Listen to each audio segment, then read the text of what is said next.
अस्सलाम वालेकुम नाज़रीन, पाकिस्तान प्रॉपर्टी लीडर्स, मैं राना अदनान मुदस्सिर हूँ। आज प्रोग्राम बहरिया टाउन की बातें एपिसोड नंबर 14 हम लोग रिकॉर्ड कर रहे हैं। आज की इस ख़ास वीडियो में हम लोग रियल एस्टेट मार्केट बहरिया टाउन कराची की साल 2013-14 से लेके साल 2022 तक की बात करेंगे और फिर प्रिडिक्ट करेंगे कि आइंदा साल 2023 में बहरिया टाउन कराची की मार्केट कैसे होगी, कि इस सारे टाइम फ्रेम के अंदर बहरिया टाउन की मार्केट कैसे रही। कुछ नोट्स हम लोगों ने तैयार किए हुए हैं, कुछ चीज़ें ये आपके साथ शेयर करते चले जाएंगे कि ये सारी की सारी सूरत हाल किस तरह से ये सामने आई। मैं नाज़रीन आप लोगों के साथ ये शेयर करना चाहूँगा कि बहरिया टाउन कराची की जो मार्केट ओवरऑल रियल एस्टेट की मार्केट जिसका आगाज़ हुआ साल 2013 और 14 के अंदर, जब बहरिया टाउन के यहाँ पे बाकायदा बुकिंग शुरू हुई, फॉर्म्स सेल होना शुरू हुए कराची शहर के अंदर, और ये चीज़ अनाउंस की गई ऑन बिग स्केल कि बहरिया टाउन कराची शहर में आ चुका है। और इस तरह से मलिक रियाज साहब ने ये अनाउंस कर दिया और यहाँ पे इनके डिफरेंट प्रोजेक्ट्स चल रहे हैं। उसमें अपार्टमेंट्स हैं, प्लॉट्स हैं, फाइल्स हैं, फॉर्म्स हैं, डिफरेंट टाइप ऑफ प्रॉपर्टी, ये चीज़ें मार्केट में सेल की गई। इसको जो है एनालिसिस इन सारी चीज़ों के बारे में किया गया। तो ये सारी चीज़ें जब शेयर की गई, डिस्कस हुई, तो मैं ये चीज़ आप लोगों के साथ शेयर करना चाहूँगा कि बहरिया टाउन में बहुत अच्छे पेस से लोगों का फीडबैक था।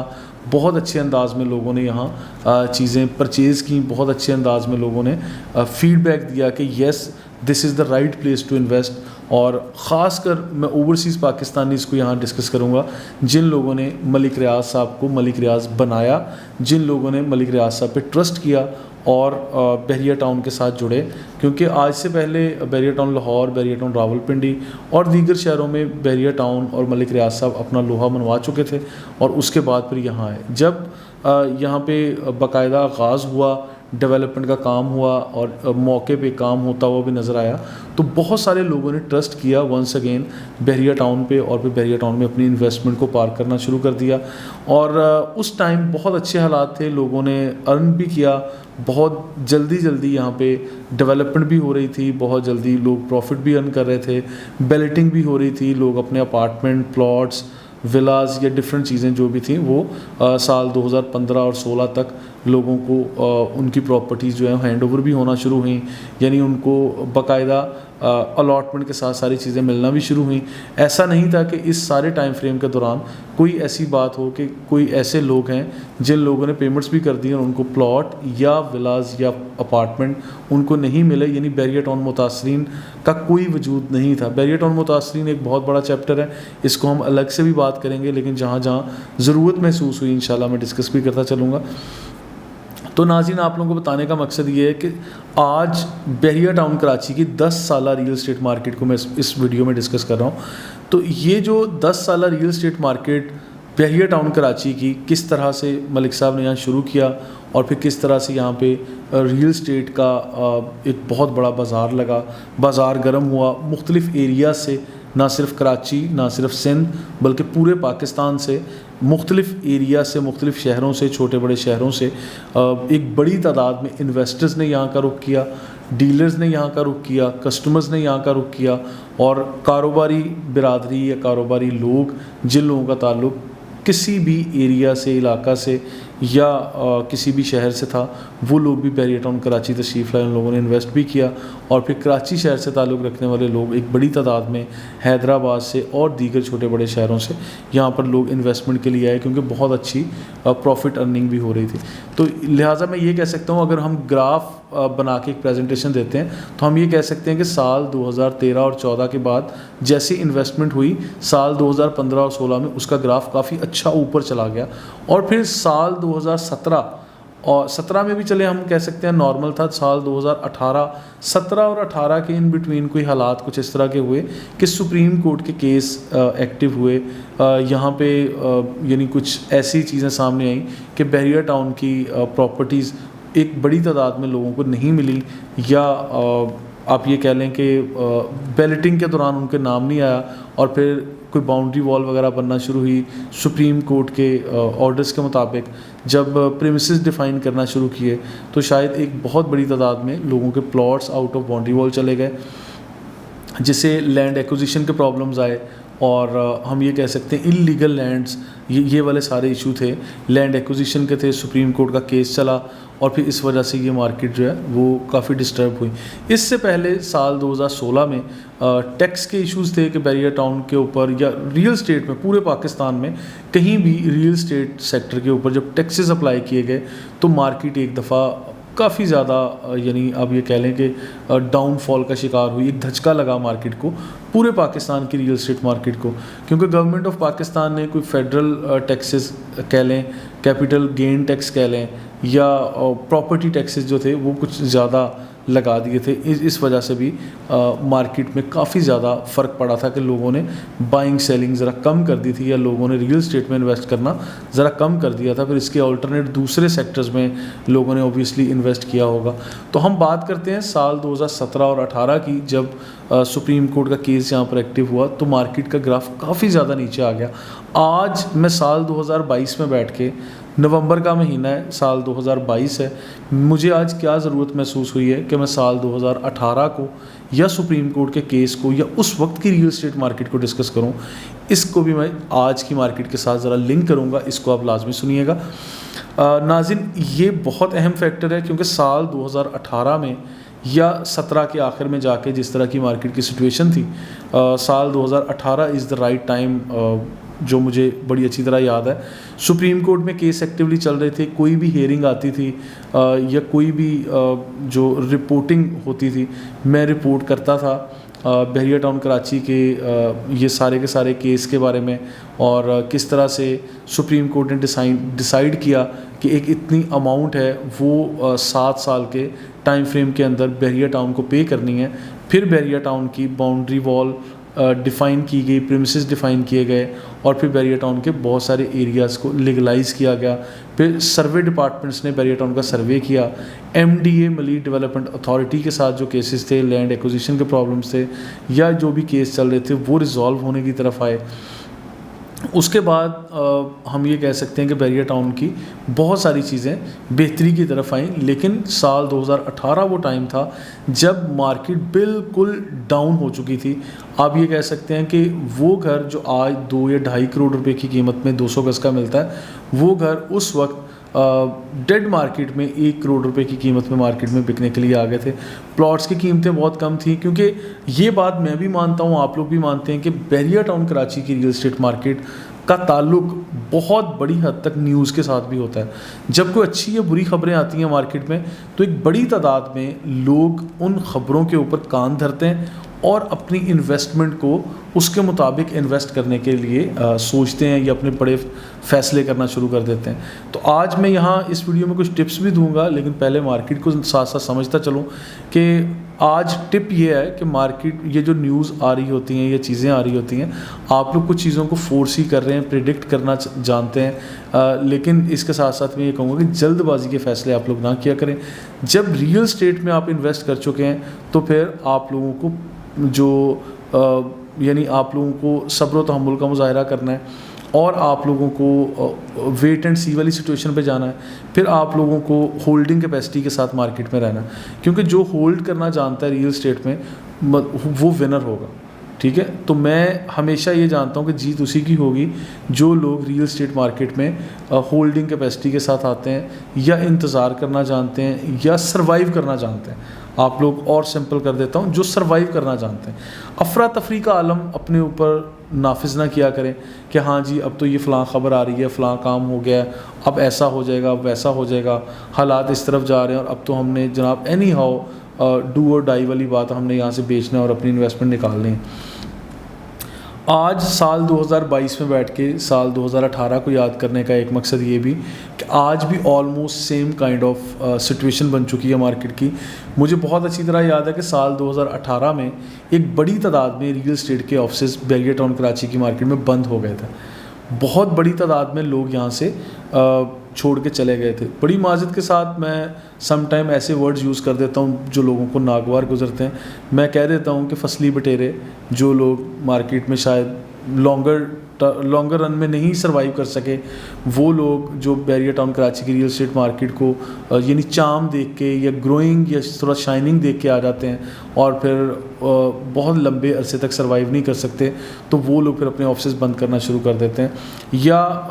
देखें यहाँ पे अभी प्रॉपर उस तरह के मैकेनिज़्म नहीं है पाकिस्तान में, क्योंकि पाकिस्तान में भी लाइसेंस सिस्टम होना चाहिए कि हर कोई एक बाकायदा लाइसेंस और परमिशन के साथ रियल एस्टेट का ऑफिस खोले, जो कि अभी तक बैरियर टाउन कराची की या पाकिस्तान की रियल एस्टेट मार्केट में ऐसा नहीं है। जिसका दिल करता है वो रियल एस्टेट एजेंट बन सकता है, वो रियल्टर बन सकता है, जबकि पूरी दुनिया में ऐसा नहीं है। ठीक है, यहाँ पे बहुत सारी चीज़ों में अब रियल एस्टेट इंडस्ट्री की शक्ल अख्तियार कर चुकी है, लेकिन इसके बावजूद बहुत गुंजाइश बाकी है इसमें इम्प्रूवमेंट की।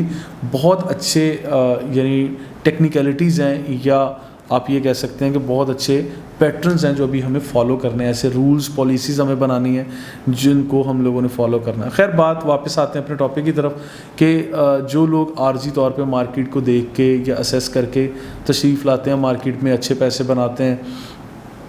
जिनका ताल्लुक़ वंस अगेन पाकिस्तान की किसी भी जगह से होता है, वो कराची शहर में आए, उन्होंने आके अपना लोहा मनवाया, काम किया, और फिर जो चांसेस होते हैं ऐसे लोगों के साथ कि जब मार्केट थोड़ी सी डाउन हुई या मुसलसल डाउन होती चली गई, तो फिर इतनी डेड स्लो मार्केट में जो लोग सर्वाइव करते हैं, आप लोगों को उन पे ट्रस्ट भी करना चाहिए और ये भी देखना चाहिए कि वो लोग आपको हर अच्छे और बुरे हालात में आपको सर्व कर रहे हैं। लेकिन बहुत सारे जिस तरह ऑफिस खाली हो गए थे तो आज भी खाली हुए हैं, ये एक मैं निशानी बता रहा हूँ कि आज फिर मार्केट वैसी हो गई। उस वक्त भी लोगों ने अफरा तफरी के आलम में अपनी प्रॉपर्टीज़ को बेचना शुरू कर दिया था, और आज भी सेम मैं कह रहा हूँ हिस्ट्री रिपीट हो रही है, तो आज भी वैसे ही हो रहा है। उस वक्त भी लोगों ने प्लॉट्स जो हमारे कस्टमर्स के थे नहायत कम कीमत में बेचना शुरू कर दिए थे, और आज भी वैसे ही हो रहा है। लेकिन मैं ये कह सकता हूँ आज 500 गज़ 250 गज़ या 1000 गज़ का प्लॉट कमो बेच तकरीबन 30 लाख रुपए से लेके 50-60 लाख रुपए तक अपनी कीमत कम कर चुका है, यानी कीमतें गिर चुकी हैं। रिहायशी प्लॉट की बात कर रहा हूँ। अगर 125 गज़ या 75 गज़ के प्लॉट की बात करता हूँ तो उसमें भी 175 गज़ का प्लॉट जो आज आपको 16-17 लाख रुपए में मिल जाएगा या 15 लाख रुपए में मिल जाएगा, ये अच्छी मार्केट में 25 लाख रुपए में भी गया। यानी एक छोटी सी प्रॉपर्टी के अंदर, लो कॉस्ट प्रॉपर्टी के अंदर आपका तकरीबन 5, 7 या 8 लाख रुपए कम होना ये कोई नॉर्मल बात नहीं है। इसको मैं ये नहीं कहूँगा। अब ये सवाल आता है कि ये मार्केट क्रैश हुई है या करेक्शन हुई है। ये मार्केट क्रैश होने की तरफ गई है, मतलब इसमें क्लियर कट है कि यही निशानियाँ होती हैं क्रैश होने की। तो आज साल 2022 नवंबर का महीना है, मैं डेट रिपीट करता जा रहा हूँ ताकि ये हिस्टोरिकली और आप लोगों को समझने में भी हेल्प हो कि बिल्कुल वैसे ही जिस तरह साल 2018 में रियल एस्टेट मार्केट क्रैश हुई थी और ख़ास कर बैरियर टाउन कराची की हुई थी, आज भी वही हालात यहाँ हम देख रहे हैं। और इसके बाद फिर क्या होता है कि साल 2019 में मार्केट थोड़ा सा बेहतरी हुई, यानी बेहतर होना शुरू हुई। वो किस बुनियाद पे कि सुप्रीम कोर्ट का फ़ैसला आ गया, MDA के साथ चीज़ें रिजॉल्व हुई, बैरियर टाउन के प्रीमिसेस डिफ़ाइन हुए, सर्वे डिपार्टमेंट्स ने सर्वे किया और बैरियर टाउन के प्रीमिसेस डिफ़ाइन करके बाउंड्री वॉल बनाना शुरू कर दी। जब ये सारी चीज़ें हुई, हम लोग साथ साथ आपको रिपोर्ट भी करते रहे, और फिर जो लोग बाउंड्री वॉल से बाहर गए वो भी क्लियर हो गए, जो लोग बाउंड्री वॉल के अंदर आ गए यानी सेफ़ एंड साउंड लोकेशन पे आ गए वो लोग भी क्लियर थे। उसमें कोई एम्बिगिटी या कोई गैर वाज़िया मौक़िफ़ नहीं था, बिल्कुल वाज़िया मौक़िफ़ था। फिर बैरियर टाउन ने एक मौका दिया कि जिन लोगों की properties out of boundary wall है उनको सबसे पहले ऑप्शन था वेट एंड सी कि बैरियर टाउन हो सकता है किसी अगली जगह पे आपको अलॉट कर दे, आप इंतज़ार कर लें। दूसरा ऑप्शन था आप रिफ़ंड ले लें। रिफ़ंड के लिए काउंटर्स बना दिए गए थे और मुझे बड़ी अच्छी तरह याद, हमने बहुत सारे कस्टमर्स के अपने हाथों से रिफ़ंड अप्लाई किए और करवाए। और फिर रिफ़ंड में क्या हुआ, जब लोगों को रिफ़ंड के चेक मिले वो चेक बाउंस होना शुरू हो गए, फिर बहुत लंबे अरसे के चेक मिल रहे थे। और उसके बाद फिर एक टाइम आया जब जमात इस्लामी को यानी इसके लिए उठना पड़ा, और पब्लिक ने जब इस तरह से प्रोटेस्ट करने शुरू किए, जमात इस्लामी भी एक्टिव हुई। और फिर बैरियर टाउन के साथ जब निगोशिएट हुआ तो फिर पॉइंट इस बात पे आया कि पे ऑर्डर्स मिलेंगे, अब चेक नहीं मिलेंगे जो बाउंस हो। तो फिर पब्लिक एड कमेटी बनी, इसी तरह से डिफरेंट जो हैं वो लोग जो जमात इस्लामी के थे वो लोग सामने आए। हाफिज़ नईमुर-रहमान साहब, उनका भी मैं शुक्रिया अदा करता हूँ। इसी तरह बहुत सारे लोगों ने बहरिया टाउन के मुतासिरीन को, हमारे कस्टमर्स को, और मलिक रियाज साहब का भी शुक्रिया, मलिक अली रियाज साहब का भी शुक्रिया, और बहरिया टाउन मैनेजमेंट का भी, जिन लोगों ने सुना और फिर पे ऑर्डर्स के लिए जो है वो ओके कर दिया या उस चीज़ को मान लिया। फिर डेवलपमेंट चार्जेस और इस तरह की चीज़ें थी, और कुछ टैक्सेस थे, पोजेसन के चार्जेस, और ये चीज़ें इंक्रीज़ हो रही थी। बहुत सारी चीज़ें नई जो लॉजिकली शायद नहीं थी उस वक्त, हम लोग नहीं लग रही थी, वो लागू करने की तरफ थे, लेकिन वो जमात इस्लामी की वजह से फिर ये चीज़ें रोक दी गई और इन चीज़ों को फिर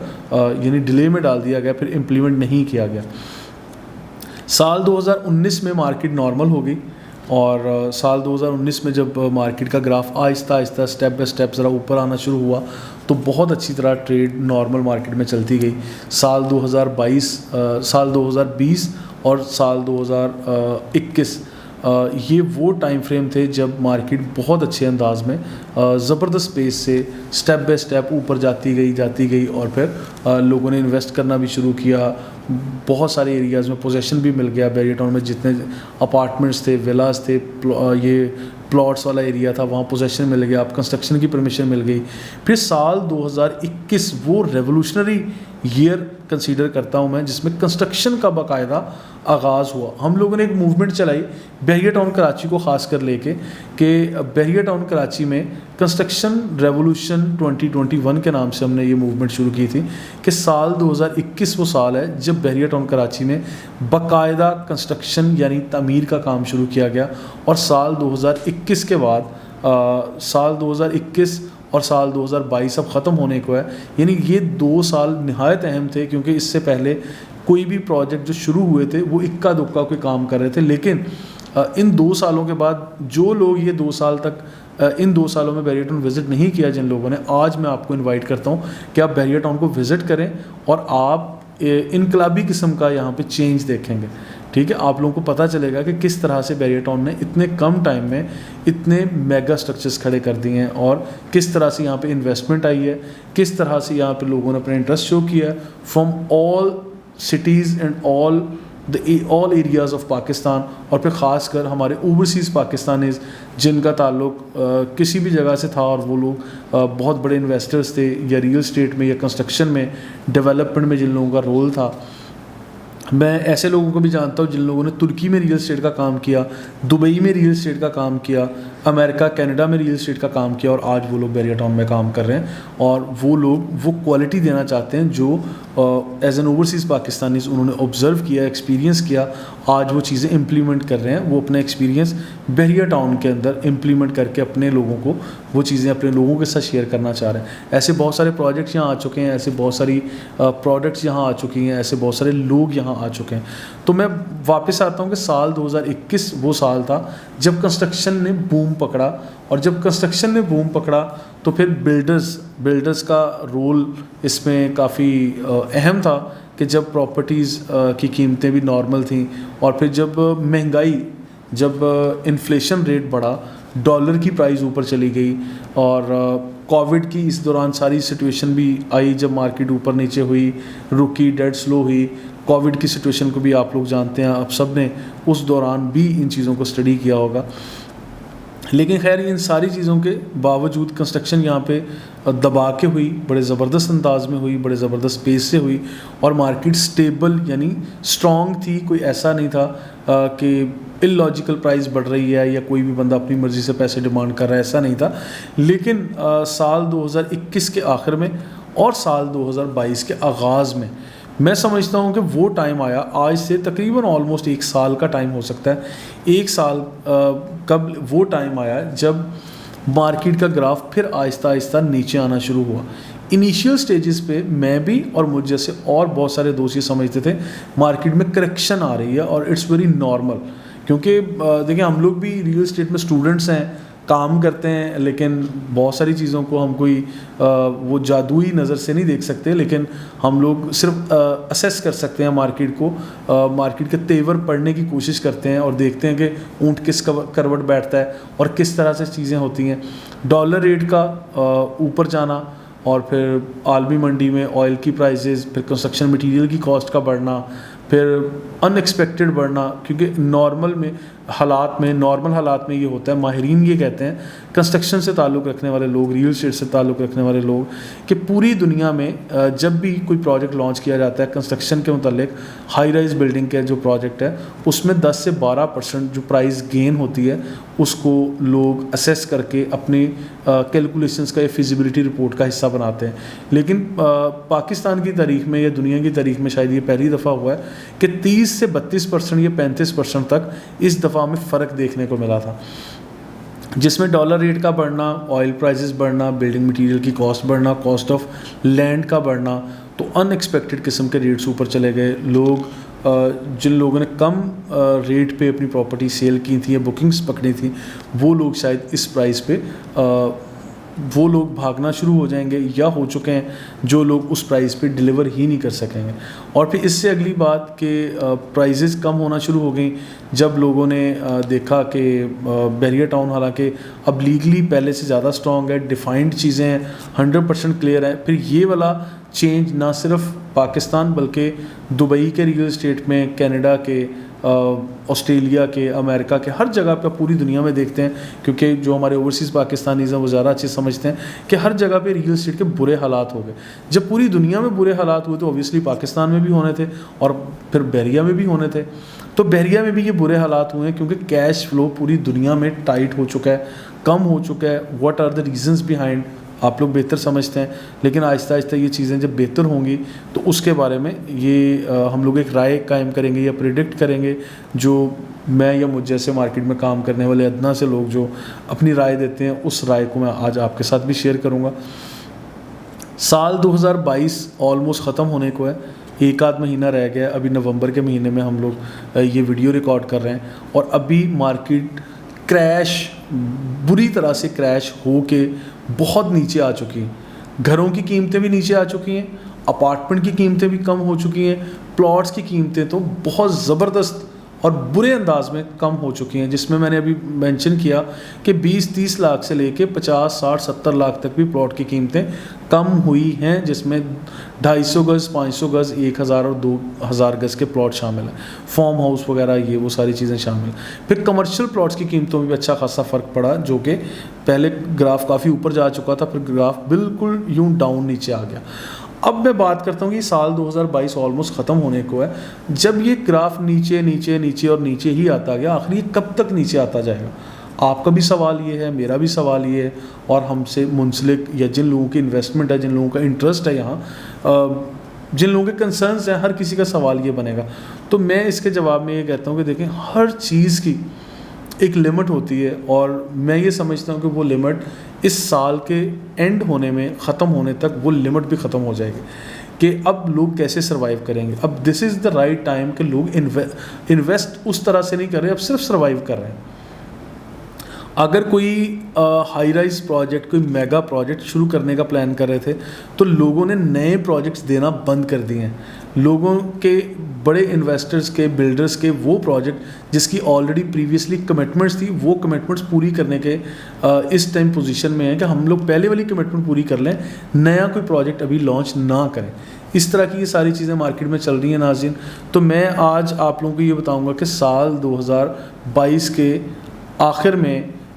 या 22 के ख़त्म होते ही शायद ये मार्केट का जो क्रैश जा रही थी नीचे, तो ये भी इसका क्रैश वाला पॉइंट भी, जो ग्राफ यूँ बनता है ना, कर्व बनता है, तो उस कर्व का लोअर पॉइंट यानी बॉटम जो बनता है, ये बॉटम साल 2022 का दिसंबर ही होगा और साल 2023 के जनवरी में इंशाल्लाह ये ग्राफ जिसकी प्राइस ऊपर आना शुरू हो जाएगी, ये आहिस्ता आहिस्ता ग्रो करेगा, आहिस्ता आहिस्ता अपवर्ड मूव करना शुरू कर देगा। तो ये ग्राफ, इसको समझने की कोशिश करें, इसकी रीज़न्स क्या हैं, किस तरह से होगा। एक तो क्योंकि एक लिमिट थी प्राइस कम होने की, वो हो चुकी है, और डॉलर रेट भी कहीं ना कहीं स्टेबल हो चुका है। पॉलिटिकल सिचुएशन हमारे मुल्क की, वो भी उस वक्त तक इंशाल्लाह जनवरी तक, ये जनवरी के मिड तक स्टेबल भी हो जाएगी। और फिर बिल्डिंग मटेरियल की कॉस्ट जो अनएक्सपेक्टेड बढ़ रही थी, वो भी कंट्रोल में आ गई, यानी रुक गई है। और फिर कॉस्ट ऑफ लैंड जिसकी हम बात कर रहे थे, कॉस्ट ऑफ लैंड जो बड़ी थी, अब वो कंट्रोल्ड प्राइस में आ चुकी है। अब उसमें इस तरह की परेशानी वाली कोई बात नहीं है। तो खैर उसमें भी कीमतें कंट्रोल्ड प्राइस के अंदर चीज़ें समझ में आएंगी। अब साल 2023 कैसा होगा रियल एस्टेट के हवाले से, उसमें क्या बड़ी तब्दीलियाँ आएंगी, उसको हम किस तरह से प्रेडिक्ट कर रहे हैं, इसके लिए मैं अलग वीडियो रिकॉर्ड करूँगा नाज़रीन। आप लोग वो हमारा प्रोग्राम बैरियर टाउन की बातें नेक्स्ट एपिसोड लाजमी देखिएगा। इस वीडियो में मैं सिर्फ ये बता दूं कि साल 2023 आप लोगों के लिए इंशाल्लाह बहुत बेहतर होगा। मैं बहुत पॉजिटिव सिग्नल्स वाइब्स के साथ वो वीडियो भी रिकॉर्ड करूंगा और आज इसमें भी मैसेज दे रहा हूं कि साल 2022 के इख्तिताम के साथ इस मार्केट में जो प्रॉब्लम्स हैं वो भी इंशाल्लाह ख़त्म हो जाएंगे। ठीक है, साल 2023 विल बी वेरी पॉजिटिव। जो प्राइस का ग्राफ है वो आहिस्ता आहिस्ता ग्रो करना शुरू करेगा, अपवर्ड जाएगा। अच्छा, उसकी रीज़न क्या है? मैंने साल 2000 इसकी रीज़न भी चले मैं थोड़ी थोड़ी बता देता हूँ कि साल 2018 में जब कीमतें कम हुई और उसके बाद साल 2019 और 20 में फिर बड़ा चेंज भी आया था। फिर जब साल 2020 में बैरियर टाउन के मेन गेट पे अटैक किया गया था, उसके बाद भी कीमतों का ग्राफ इस तरह से ऊपर आया था। एक स्प्रिंग की मिसाल देते हैं, एक स्प्रिंग को जितने ज़ोर से दबाया जाता है फिर बाद में वो उतने ही ज़ोर से उछल के सामने आता है। तो इसी तरह बैरियर टाउन कराची की रियल एस्टेट मार्केट की सिचुएशन भी है नाज़रीन कि जितने ज़ोर से ये दबी है और जब नॉर्मल चीज़ें सामने आएंगी तो उतने ही प्रेशर से ये अपवर्ड मूव भी करेंगी। तो बैरियर टाउन कराची में रियल एस्टेट मार्केट और उसकी प्राइस का ग्राफ इसी तरह से इंशाल्लाह अपवर्ड मूव करेगा। मज़ीद इन्फॉर्मेशन और अपडेट्स के लिए हमारे साथ रहिएगा। You can follow us on social media.